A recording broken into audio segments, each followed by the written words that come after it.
Quelle est la signification de la croix? Que voulons-nous dire par le principe ou la loi de la croix? Quelle est donc cette signification? Quelle est donc cette croix? Je pourrais la résumer par une seule déclaration. La signification de la croix est celle-ci, qui a ce que Dieu a complètement et définitivement rejeté, abandonné et livré à la mort, et il ne changera jamais. Son attitude à son égard, permettez-moi de le répéter, il y a ce que Dieu a complètement et définitivement rejeté et réprouvé, duquel il a pour toujours détourné sa face, l'ayant livré à la mort. Pour cela, il n'y a aucun remède, aucune guérison. C'est un état qui n'est pas disposé à la séparation entre le bien et le mal. Dans ce domaine, aucun bistouri de chirurgien, aucune potion de médecin ne peut s'interposer entre le bien et le mal et les séparer. C'est tellement un gros morceau que même Dieu ne va pas s'attaquer aux problèmes de désintégration, de séparation, d'analyse et de division.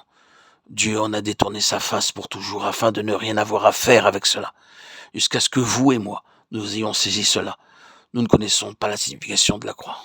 Oh, cette immense chose, cette chose indicible qui s'est produite lorsque, avec un cœur brisé, le Fils de Dieu a crié « Mon Dieu, tu m'as abandonné ».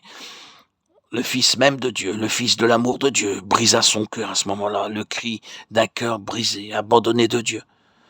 Nous n'avons jamais encore sondé et pénétré cela, mais c'est la somme de ceci.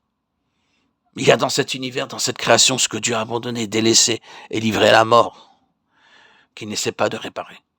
Là où Dieu est concerné, la mort s'est déjà produite dans ce domaine, et la mort, c'est la mort. À présent, c'est la reconnaissance et l'acceptation de ce fait, de cette vérité, de cette réalité où l'ignorance et le rejet de cela qui détermine si le chemin est fermé ou ouvert. Tout se résout de lui-même en ceci.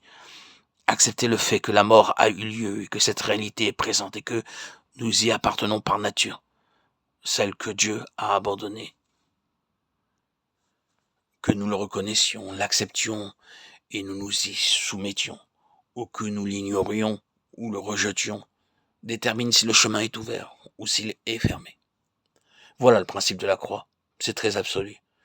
C'est ce que j'entendais par là lorsque j'ai dit que c'était implicite et final. Bien, cela peut nous conduire maintenant à la première illustration et démonstration pratique de cette vérité Caïn et Abel. Car toute cette vérité de la signification de la croix est réunie dans l'histoire de ces deux hommes. Je veux dire ici, maintenant, entre parenthèses, que je ne suis pas pour l'heure en train de traiter de la doctrine de la justification par la foi, de laquelle je sais qu'elle est une grande doctrine associée à Abel et à tous ceux auxquels nous nous référerons dans les futurs audios. Je ne fais pas référence à cela, je ne traite pas de cela maintenant. Mais à chaque cas que nous aurons devant nous, ce que je fais est de me concentrer sur un principe central. Ce principe sera rencontré dans différents exemples et différentes situations, mais le principe est le même dans chaque cas, et c'est uniquement sur la base de ce principe, un principe unique, définitif, inclusif, que je veux me focaliser en ce moment.